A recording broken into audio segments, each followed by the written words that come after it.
Hello everyone, my name is Mukesh Kumar. I am a trainer in Skill India. I also work for a startup and do other freelancing job. This is my YouTube channel. I talk about trainings, placements and assessments in Skill India. Also discuss on various topics like startup, exam preparation, interviews and exam related notifications, etc. Today I am going to talk about how to become an assessor or an examiner in Skill India. What you giving, that's how we live it, don't be mad. Skill India में assessor कैसे बने, assessor और उसका काम क्या होता है। Assessor उन कैंडिडेट्स का एग्ज़ाम कंडक्ट करता है जो कैंडिडेट्स अपना ट्रेनिंग कंप्लीट कर चुके होते हैं। एक असेसर को theory exam, practical and viva तीनों ही कंडक्ट करने पड़ते हैं। इसके लिए असेसर को ट्रेनिंग सेंटर जहां उसे असेसमेंट लेना है वहां जाना पड़ता है।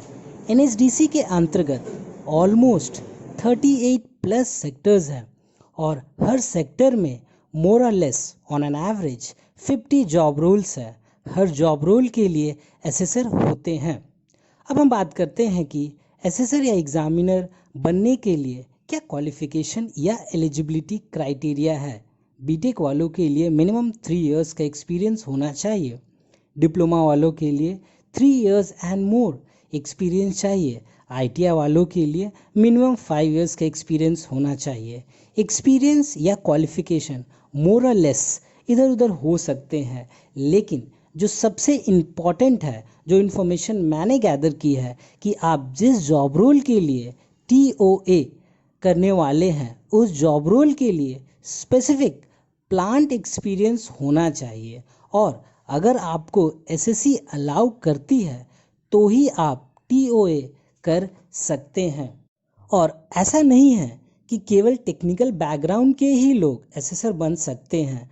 डिपेंड करता है कि आप किस सेक्टर के लिए, किस जॉब रोल के लिए टीओए करना चाहते हैं। आप सोच रहे होंगे कि क्या एसेसर बनने के लिए कोई एग्ज़ाम या इंटरव्यू क्रैक करना पड़ता है, तो आप सही सोच रहे हैं। TOA that is training of assessor एक 10 दिनों का ट्रेनिंग होता है। ट्रेनिंग के दौरान आपका असेसमेंट होता है। रिटन, प्रैक्टिकल, वाइवा और प्लेटफॉर्म। आपको रिटन एग्ज़ाम, प्रैक्टिकल, वाइवा और प्लेटफॉर्म सारे क्लियर करने पड़ते हैं। अगर आप किसी एक में भी फेल हो जाते हैं तो आपको री एग्ज़ाम देना पड़ता है। मैं आपको एक बात बता दूं, प्लेटफॉर्म में सबसे ज़्यादा लोग फेल होते हैं। So if you are going for a TOA और TOT, please prepare well for platform. Salary कितने मिलेगी? आफ्टर ऑल सारा काम तो पैसे के लिए होता है। पर असेसमेंट 3,000 से लेकर के 6,000 रुपये तक मिलती है। कुछ असेसमेंट एजेंसी पर कैंडिडेट 120 रुपये से लेके 200 रुपये तक भी पे करती है। ज़रूरी बात यह है कि आपका असेसमेंट एजेंसी के साथ क्या कमिटमेंट हुआ है। कुछ agency travelling, accommodation and food bills bear करती है, कुछ नहीं करती है। अगर आप असेसमेंट एजेंसी के सैलरी बेस्ड असेसर हैं तो आपको मंथली एक फिक्स सैलरी मिलती है। एबी असेसमेंट बॉडी या असेसमेंट एजेंसी। कुछ पॉपुलर असेसमेंट एजेंसी है जैसे डिमोगिया, पालमरी, TAG, MSAG, skill Mantra etcetera. इनके डिटेल्स आपको एनएसडीसी की वेबसाइट से मिल जाएंगी।